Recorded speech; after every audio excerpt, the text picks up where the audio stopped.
Trois invités avec nous chaque soir pour décrypter les mouvements de la planète marché. Véronique Riche-Fleuret est avec nous, économiste et présidente de RF Research. Bonsoir Véronique. Bonsoir. Christian Parizeau nous accompagne également, économiste bien sûr et président d'Altair Economics. Bonsoir Christian. Bonsoir. Et un autre macro guy, Florian Yelpo avec nous, le responsable de la macro chez Lombard Odier IM. Bonsoir Florian. Bonsoir Gavard. Qu'est-ce qui doit nous inquiéter Florian? Je sais pas, c'est le narratif pour conclure cette semaine, les inquiétudes, on l'a rappelé avec Pauline, concernant la capacité de la Fed à délivrer de nouvelles baisses de taux, des inquiétudes concernant les valorisations atteintes dans certains segments de marché, notamment autour du thème de l'IA aux États-Unis. Est-ce que ces inquiétudes sont légitimes ou est-ce que c'est un simple narratif de marché, comme on dit? On a deux types d'inquiétudes devant nous. On a des inquiétudes de court terme et de plus long terme. Alors le plus long terme, c'est la valorisation. On en parle à loisir.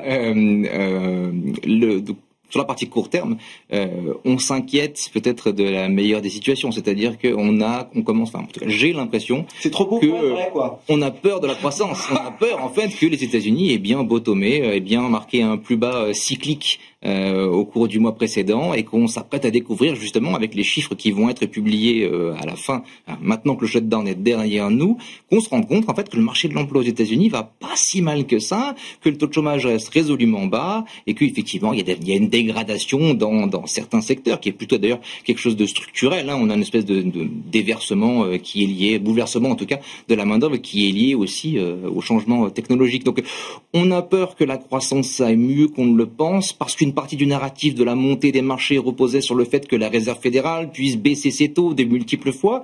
Et on nous l'a dit au précédent meeting, comme vous le rappeliez, de la Réserve fédérale. Jérôme Powell nous indique qu'il n'est pas acquis, en tout cas, qu'on puisse bénéficier d'une baisse de taux en décembre. On est à 50-50. Notre prévision côté Lombard, c'est qu'on devrait avoir une baisse de taux en décembre, mais que ce serait une baisse de taux qui préfigurerait d'une pause dans le cycle monétaire. Alors, est-ce qu'on doit s'inquiéter du fait que la croissance aille mieux qu'on ne le pense? On ne le pense pas, on sort de notre comité d'investissement global et globalement le consensus de l'intégralité des gérants auxquels je parle aujourd'hui, c'est on est prêt à racheter les baisses de marché pour le moment. Donc good news doit être vu comme good news.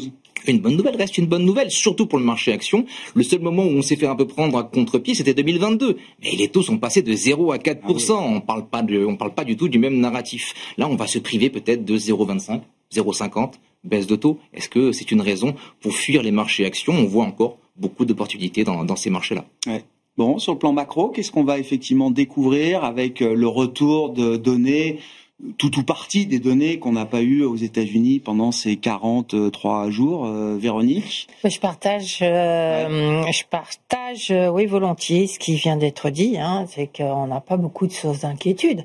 La véritable source d'inquiétude, alors peut-être qu'on n'a pas complètement éliminé le sujet, est autour de la réforme fiscale. C'est-à-dire qu'il a fallu quand même faire des concessions et puis finalement le gouvernement fédéral va pouvoir fonctionner jusqu'en fin janvier. Donc cette histoire-là est pas terminée. Non. Et la grande question, me semble-t-il, d'un point de vue des perspectives 2026, c'est est-ce que finalement le gouvernement aura la latitude d'abaisser les impôts, de distribuer des crédits d'impôt comme il l'a annoncé, et parce que finalement cette réforme fiscale, c'est ce qui tient l'essentiel des perspectives 2026 aux États-Unis et donc quand même pour l'essentiel du reste du monde. Et c'est ce qui fait qu'on a quand même beaucoup de mal à envisager une croissance inférieure à 2%. Parce qu'on sait bien que ces avantages fiscaux vont finir par être payés par l'américain moyen, par des baisses de dépenses. Enfin, dans un premier temps, politiquement, le politique fonctionne bien, on distribue du crédit d'impôt à tout le monde. Ouais. Et ça, c'est du fuel, exactement. Donc, l'inquiétude, ce qui pourrait gêner les marchés, et en ce sens, heureusement, j'ai envie de dire que la Fed s'est ravisée, c'est pour moi la question de la partie longue de la courbe des taux. Et on le voit bien. D'ailleurs, ce qui se passe au Royaume-Uni est jamais totalement anodin quand on regarde les marchés occidentaux. Mais ces tensions persistantes sur la partie longue de la courbe des taux, qui sont liées à ce qui se passe sur le front budgétaire et au risque d'une Fed trop accommodante, donc in fine moins gardienne de l'inflation, ce risque-là me semble encore assez important. Et c'est peut-être la mauvaise nouvelle, effectivement, que redoutent les marchés. Si la Fed ne baisse pas ses taux, donc n'agit pas quelque part pour contenir ce risque de hausse des taux longs, et si la croissance est trop forte l'an prochain, parce que effectivement ça passera sans doute, me semble-t-il, à la fois par une hausse des prix des matières premières et puis une croissance plus forte. Si le cycle est meilleur, tous les actifs cycliques doivent normalement en profiter. Tout à fait. Sur la question des parties longues de courbe, un point qui est pas anodin, c'est que la Fed va pouvoir réinvestir quand même une partie de son bilan désormais. Et ça compte pas pour rien, visiblement. Ça compte pas pour rien. Est-ce que ça rassure pour autant les investisseurs? Si d'abord, il faut voir jusqu'où elle actionne, elle intervient. En général, les parties très longues, je pense que c'est pas pour rien si ce sont les 30 ans qui tirent depuis, et parce que c'est quand même pas la priorité des interventions de la Fed. Jusqu'à maintenant, voilà. Mais effectivement, c'est un point, mais qui est à double tranchant, parce que d'un autre côté, on peut se dire, oui, mais enfin, la Fed, elle intervient alors qu'elle devrait pas intervenir. Et précisément, elle risque d'être d'autant plus sanctionnée par la partie qui n'est pas sous contrainte de ses interventions. Voilà. Donc je pense, pour moi, l'essentiel des préoccupations tourne autour de ces sujets-là et beaucoup moins des sujets de croissance, même si au bout d'un moment, quand les taux longs grimpent trop, ça finit par revenir dans la boucle des perspectives conjoncturelles. Ouais. Bon, mais ça veut dire que sur un 10 ans américain, 4% est un plancher qu'on n'enfonce pas comme ça, sans changement de scénario et changement de paradigme.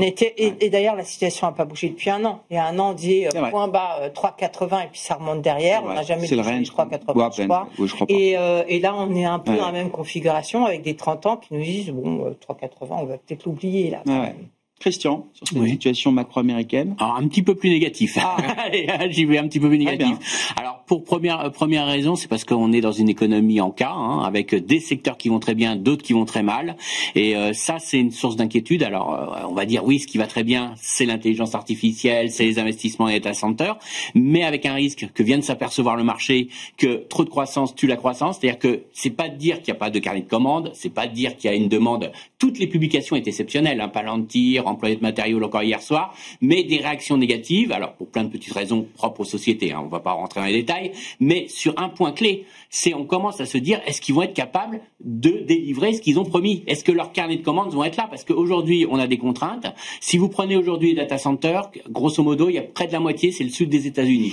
Et là, ça commence à poser problème parce qu'on commence à avoir des politiques aux États-Unis qui s'opposent à la création des data centers parce que ça fait flamber les prix de l'électricité dans les régions où ils s'installent, puisque les prix de l'électricité sont libres aux États-Unis. Et donc, les gens commencent à mal percevoir ces data centers. Donc, on commence à avoir des autorités américaines qui commencent à ralentir dans les délivrances de permis de construire.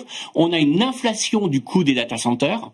Maintenant, c'est un demi-milliard de dollars, excusez-moi, 500 millions de dollars pour le moindre data center. Donc, ça commence à flamber en termes de coûts parce que derrière, toute la chaîne d'approvisionnement, c'est des prix qui commencent à grimper.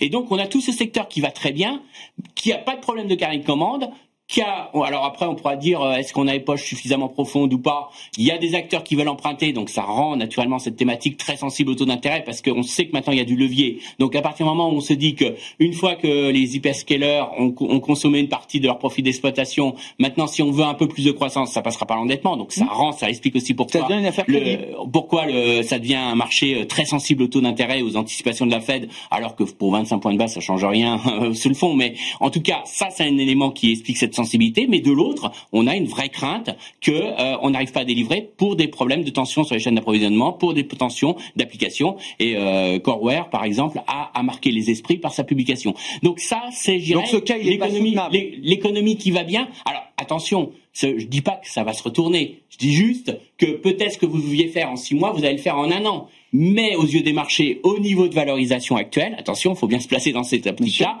6 mois au lieu d'1 an, c'est pas la même chose. Et donc ça joue forcément sur la valorisation. Donc ça, c'est l'économie qui va bien. Puis après, il y a toute la partie de l'économie qui va quand même assez mal.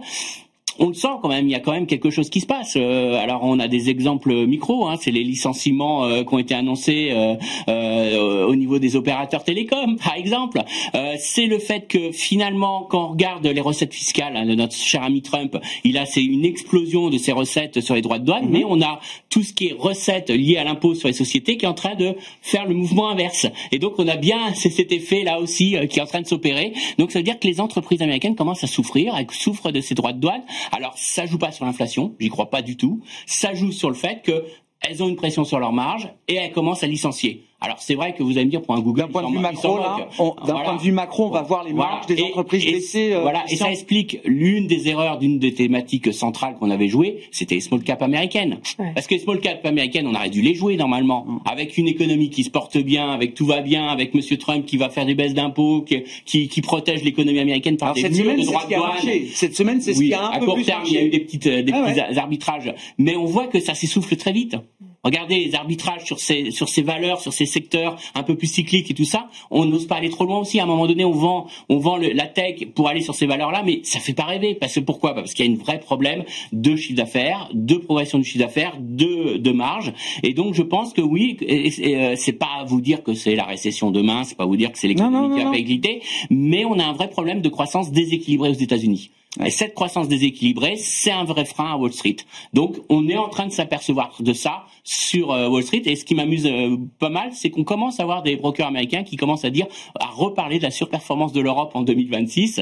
Ça m'amuse parce que, voilà, on est reparti à se dire que quand même, on a beaucoup joué les États-Unis, peut-être un peu trop, et il n'y a pas beaucoup de gras pour l'année prochaine si on veut jouer encore une progression des marchés parce qu'on a un peu éclusé les bonnes nouvelles du côté des États-Unis. Il y en a même qui parlent d'un vrai cycle de sous-performance des actions américaines pendant 10 ans. C'est Peter Oppenheimer, le stratégiste action de Goldman. Non, mais il fait son coin. Voilà, il fait à 10 ans. Dans un an, il dira le contraire. Et il dit, à 10 ans, les actions américaines feront moins bien que les actions européennes, qui feront moins bien que les actions émergentes, et notamment que les actions chinoises et voilà, c'est parce on sent qu'il y a un manque d'idées d'investissement maintenant aux États-Unis, parce qu'on a bien rincé, je dirais, et après, moi, en tant que macroéconomiste, la vraie question, c'est est-ce que cette croissance en K est tenable ? Parce qu'à un moment donné, est-ce que la barre qui baisse va pas entraîner le reste de l'économie ? Et ça, c'est une grosse incertitude pour les prochaines. Véronique et Florian. C'est très intéressant. Et c'est vrai que c'est un vrai sujet pour nous, les macroéconomistes, parce qu'en réalité, et on le voyait très bien avec le peu de chiffres qu'on a eu, les chiffres de l'ADP.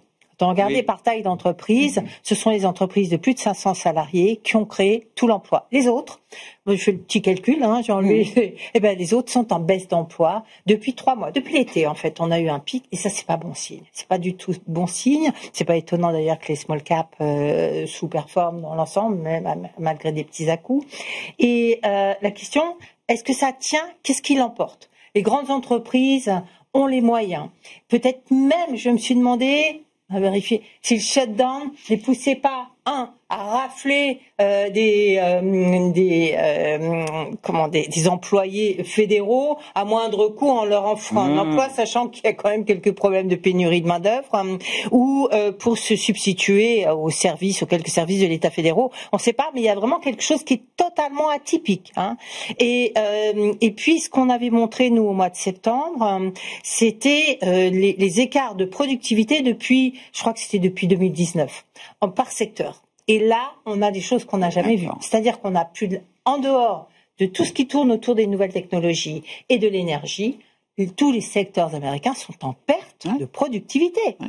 Et peut-être qu'effectivement, aujourd'hui, c'est un élément qui commence à peser sur les embauches, bien évidemment, et qui peut expliquer. Donc, il y a beaucoup de fragilité. Mais j'ai l'impression que malgré tout, précisément avec la réforme fiscale, c'est quelque chose qui peut maintenir à flot et camoufler, dissimuler encore ces questions-là, même si ça reste un gros sujet de vulnérabilité sur le moyen terme.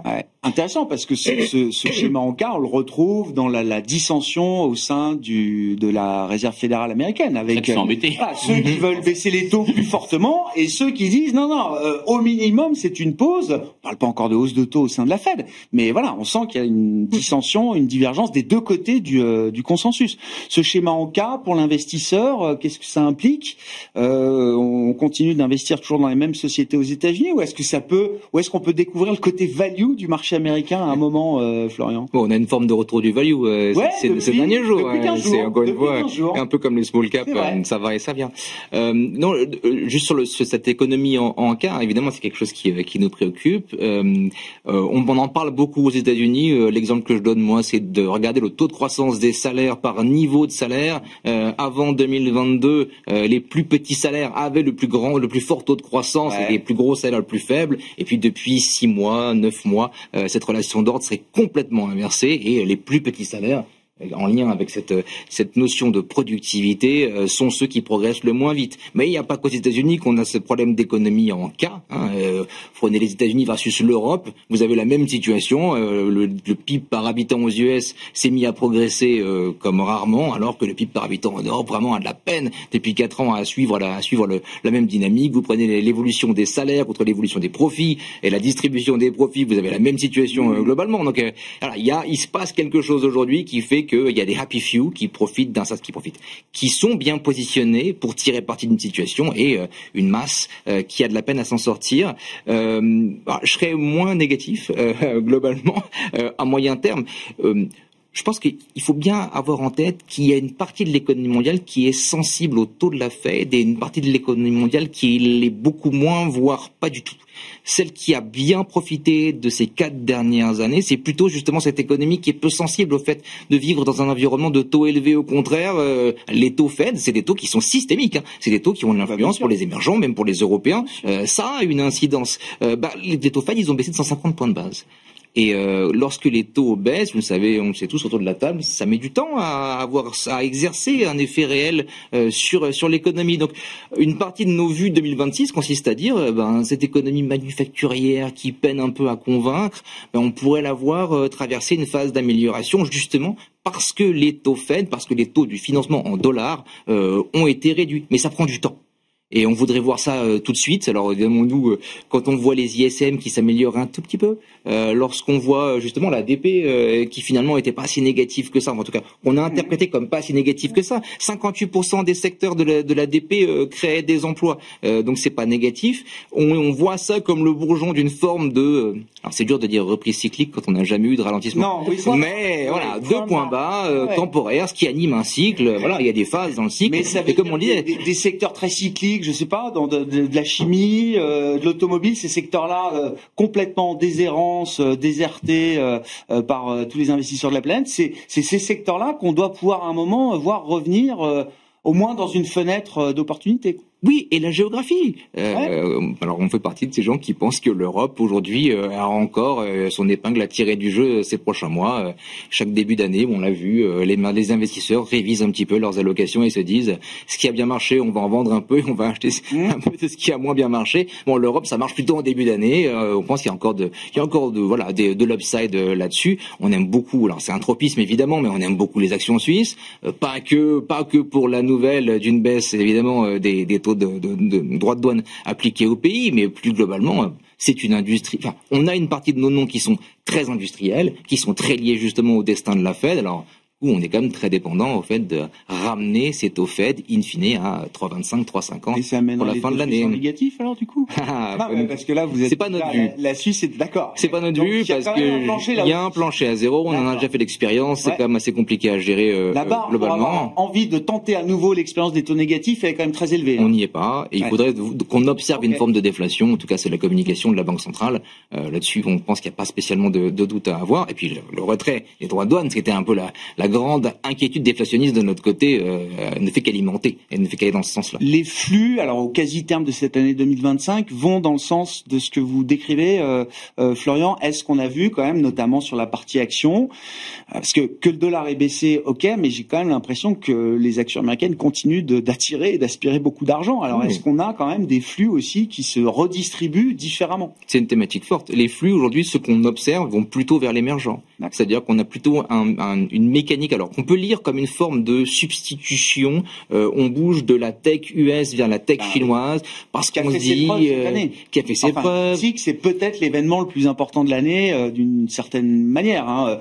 Annoncé le week-end avant l'investiture de Donald Trump, on a tout dedans, le concentré de l'affrontement Chine-États-Unis à travers la dimension technologique et l'intelligence artificielle aujourd'hui.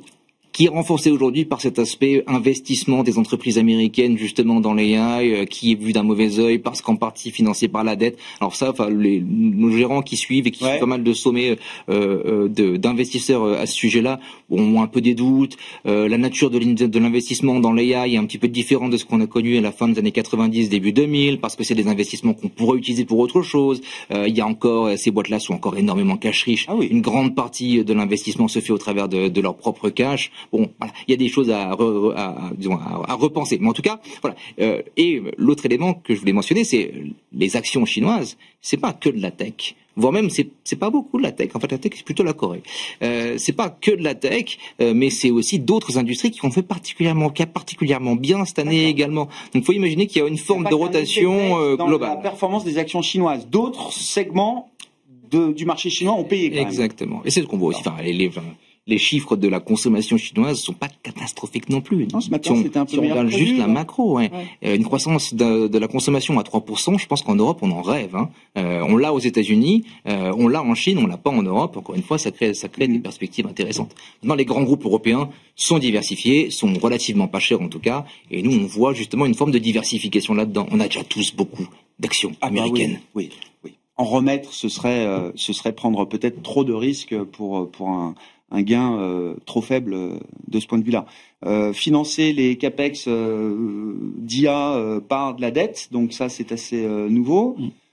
Je crois que hier on disait que aujourd'hui les capex IA des Max 7 sont couverts à peu près à 70% par les cash flows. Néanmoins, ça veut dire qu'on arbitre différemment quand même la gestion de son cash flow et de son free cash flow. C'est pas les mêmes acteurs.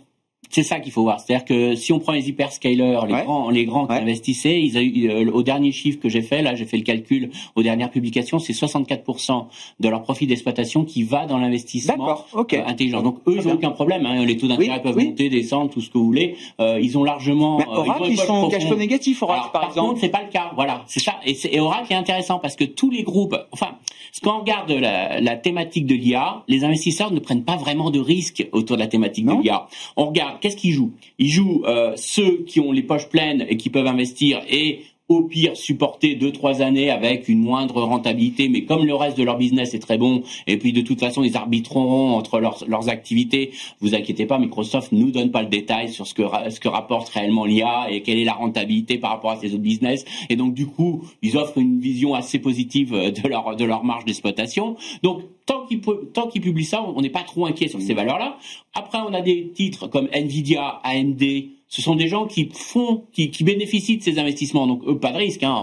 C'est un risque d'exécution. C'est un risque éventuellement s'il y avait d'un seul coup une grosse croissance de la concurrence et qu'ils maintiennent pas leur marge. Mais c'est pas le cas. Il y a une telle demande aujourd'hui, ils n'arrivent pas à fournir la demande. Donc, c'est plus un risque d'exécution. On a plus qu'un risque de baisse des marges. Donc, on a joué ces valeurs-là.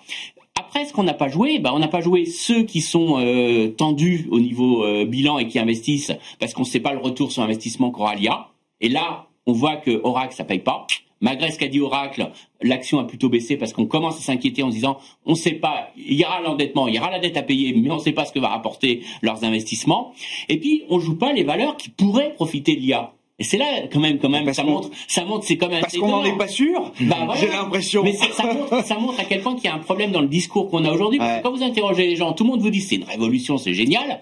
Mais pourquoi vous n'allez pas acheter les valeurs qui peuvent en profiter? Pourquoi vous n'allez pas acheter les valeurs qui sont sur la publicité, qui peuvent profiter de l'IA? On l'a fait. Publicis, je me souviens très bien du narratif derrière Publicis après ChatGPT sur l'année 2023. Publicis était vu comme un grand gagnant d'IA. Aujourd'hui, c'est un peu moins évident. Voilà. Et on commence à s'inquiéter. Vous avez maintenant SoftBank qui investit tout son argent sur OpenAI en laissant Nvidia et on le sanctionne boursièrement. Pourtant, on pourrait dire que OpenAI, c'est quand même lui qui doit en profiter quand même. C'est bien d'avoir les puissances de calcul, mais celui qui a les modèles, c'est quand même OpenAI. Mais on voit que les marchés sont très prudents parce qu'ils savent pas du tout si OpenAI va gagner un jour $1, $1. Ouais. Donc c'est un vrai problème. Donc ça veut dire que les marchés sont quand même assez prudents vis-à-vis de cette thématique. On veut jouer ce qui est sûr dans cette thématique, mais on paye très cher, et on hésite à jouer la vraie révolution. Parce que si vous voulez jouer la vraie révolution, achetez tout ce qui est médias, achetez tous les secteurs qui peuvent profiter de cette révolution, et on voit que les gens sont très prudents. Juste un petit pour finir,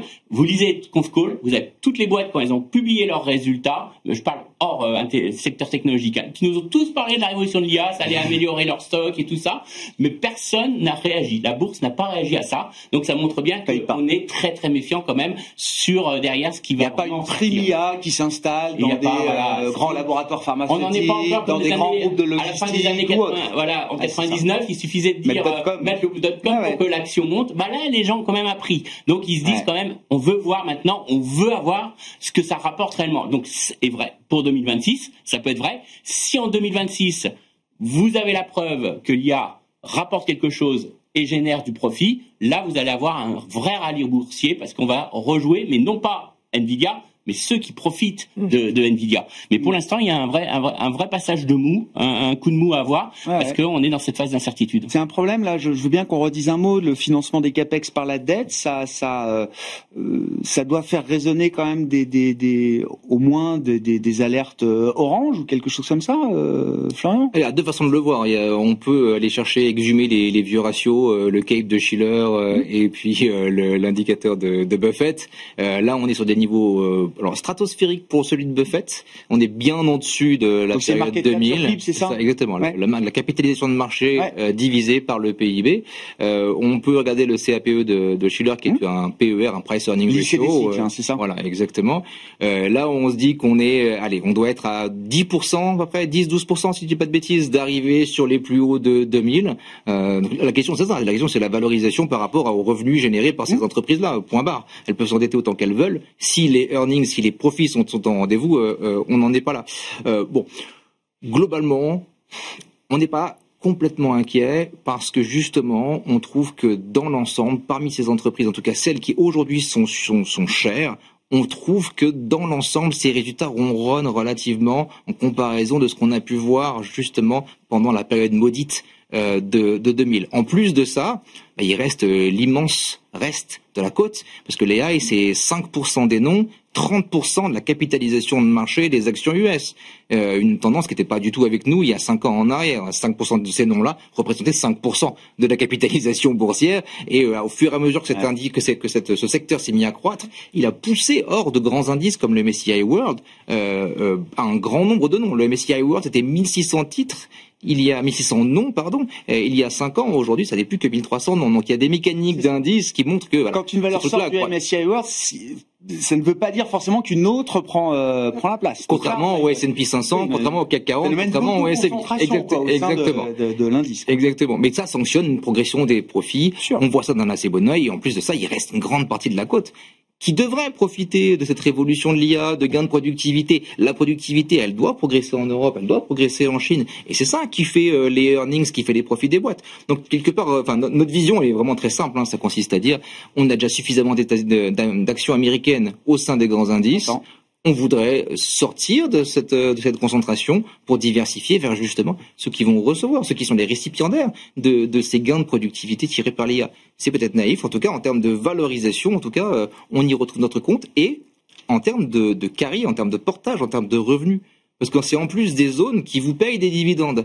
Alors c'est pas vraiment ce qui est à la mode, c'est en 2025, mais nous on imagine que 2026-2027, il y a des thématiques à jouer autour justement de ce portage. Lié aux dividendes notamment. Un secteur bancaire en Europe, rachat d'actions et dividendes, c'est du 9% aujourd'hui. Parlons un peu de l'Europe. Est-ce que nous aussi, on va avoir droit à notre petit momentum de reprise, de réaccélération cyclique, avec notamment une grande question sur ce que peut délivrer l'Allemagne en termes de croissance sur des horizons 12, 18, 24 mois. Je ne sais pas jusqu'où vous regardez. Alors, avec certitude l'Allemagne aujourd'hui. L'Allemagne est un vrai sujet, mais avant de parler de l'Allemagne, parlons de la France. Parce que finalement, je ne vais pas parler de la question budgétaire, mais parlons des résultats économiques qui ont quand même surpris. Plus 0,5. Qui sont quand même convaincants. Alors, ça ne veut pas dire qu'on va avoir encore du 0,5 le prochain trimestre, mais quand on regarde toutes les enquêtes depuis le début de l'été, les enquêtes dans l'industrie, d'abord, il y a enfin un secteur aéronautique qui délivre. Enfin, un secteur naval qui commence à délivrer également. Des carnets de commandes, là aussi, c'est du long terme, hein, forcément, mais qui vont clairement dans la bonne direction. Des perspectives de croissance, c'est quasiment parmi les grands, le seul pays où la hausse des perspectives de croissance est suivie par de la croissance effective de la production. Donc nous, on aime bien, surtout quand il s'agit de la France. Et donc, on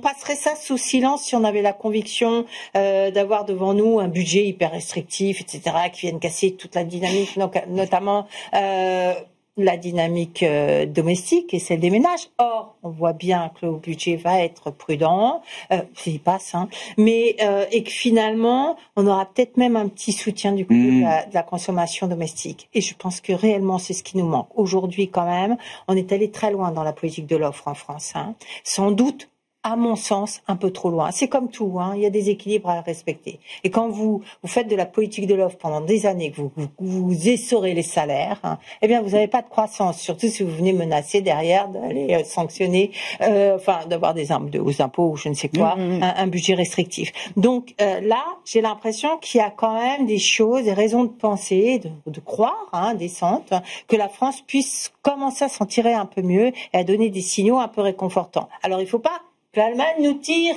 Non, juste dans les performances économiques de la France, en lisant des économistes, il y a aussi des dépenses d'investissement dans le logiciel, dans l'information communication, qui se font à un rythme assez soutenu. C'est-à-dire que on n'a peut-être pas Nvidia et les GPU, mais on investit quand même dans notre dans la technologie au service des entreprises. Et c'est pas nouveau, hein. On est au numéro 2 derrière la Suède en Europe en termes d'efforts d'investissement dans la recherche, l'innovation, etc.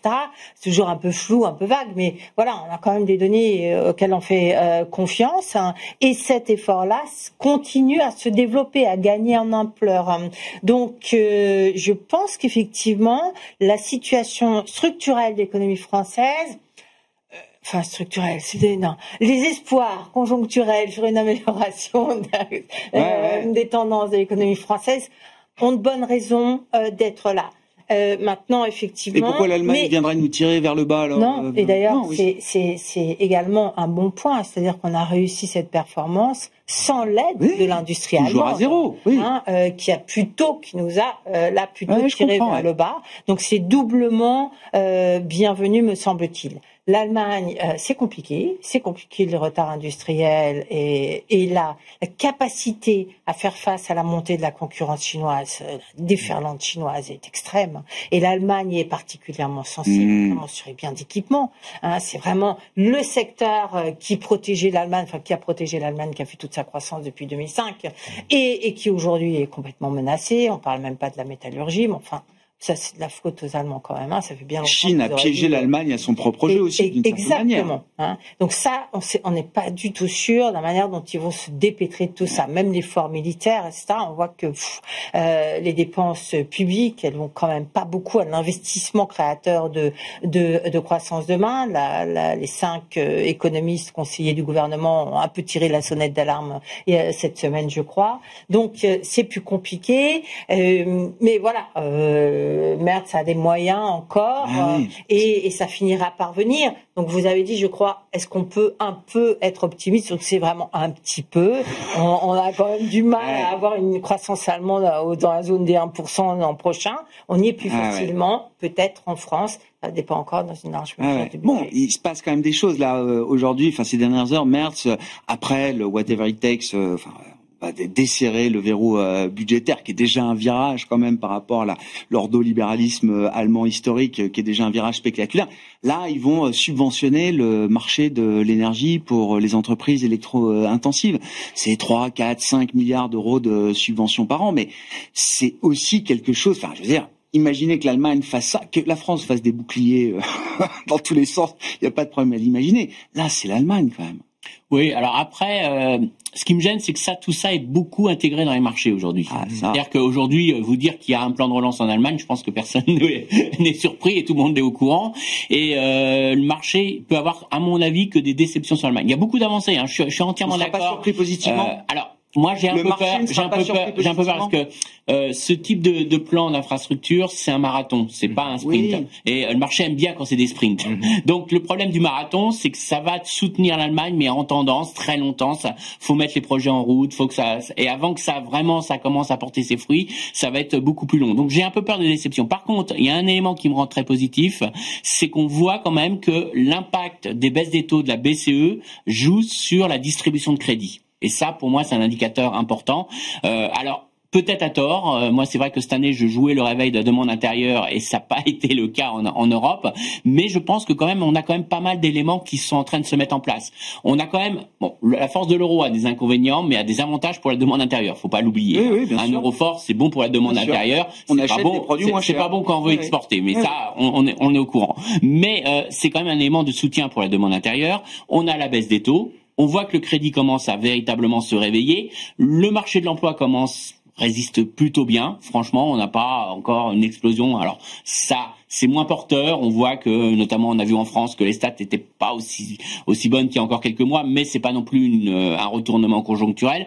Donc, moi, je pense que entre les effets de taux, les effets de pouvoir d'achat, il y a eu vraiment un traumatisme des Européens lié au choc inflationniste. Et on voit que ils n'ont pas pris conscience que les salaires réels progressaient. Et ça a mis du temps dans le consommateur. Autant le consommateur américain est très sensible, réagit très vite, autant le consommateur européen, il épargne. Et peut-être un bruit politique qui empêche aussi de voir les choses telles que vous les présentez. Je dis pas que tout est bon. C'est important. Et c'est pas juste en France. Le bruit politique, il est partout. Il est là. Bon, maintenant, il y a un gros bruit de politique aux États-Unis. Ça n'empêche pas les Américains de consommer. C'est pas le cas en Europe. Mais en tout cas, voilà. Je dirais que pour l'année prochaine, j'ai quand même du mal à pas être optimiste pour l'aspect demande intérieure et je me dis que quand même la BCE, la détente des taux, ça va quand même porter à terme ses fruits, un taux d'épargne élevé. Moi je trouve que la position du consommateur européen, il fait plus rêver que le consommateur américain aujourd'hui. Donc voilà. Il y a 8% de revalorisation, plus de 8% du SMIC salaire minimum en Allemagne. Ouais. Et d'ailleurs, il y a une question qui se pose, puisqu'on parle de rattrapage peut-être français. Il y a un vrai rattrapage de la productivité, de la compétitivité française. Oui, ça y est, tout à l'heure de salaire peut-être abusivement contraint. En Allemagne, c'est l'inverse. Et peut-être que là, on a une tendance plus durable, des écarts qui redeviennent un peu plus favorables à la France. Bon. Et il faut se rappeler que une monnaie forte, c'est aussi une façon de s'encourager vers les gains de productivité. Enfin, je viens d'un pays en Suisse, c'est au plus haut, exactement. Nous, travailleurs suisses, on comprend ça de façon très clairement. Souvenez-vous, l'Europe, 2005, 2006, 2007, un euro fort, des gains de productivité, un marché local qui va bien. C'est une scène qui peut très bien se renouveler. En tout cas, ça fait partie de nos anticipations pour 2026. Et encore une fois, des actifs qui sont pas très chers. Pas très cher. Et ça, c'est un élément qu'il faut savoir garder en tête et qui verse des dividendes. Encore une fois, je le répéterai jamais assez. Ouais. Donc l'Europe, ça reste un call, une conviction forte pour vous en termes de thématiques d'investissement. Avec la partie asiatique aussi, c'est exactement. Ça Europe, Asie, aujourd'hui, ce sont des pôles qui sont, encore une fois, qui n'ont pas encore convaincu complètement la partie de l'investissement qui est peut-être voilà, il nous manque nos investisseurs retail qui ont un peu de la peine à se convaincre qu'avec tout leur armada d'ETF, ils vont pouvoir aller chercher ou avec nos fonds, ils vont pouvoir aller chercher justement cette valorisation européenne et asiatique. On n'y est pas encore, mais les professionnels en tout cas, ils ont déjà compris ça et la rotation des portefeuilles, elle est déjà en cours de route. Bon, on va parler d'ETF, justement, dans une seconde. Merci à vous trois. Merci d'avoir été les invités de Planète Marché ce soir. Florian Yelpo, Lombard-Odier, IM, Véronique Riche-Flores, RF Research et Christian Parizeau, Altair Economics.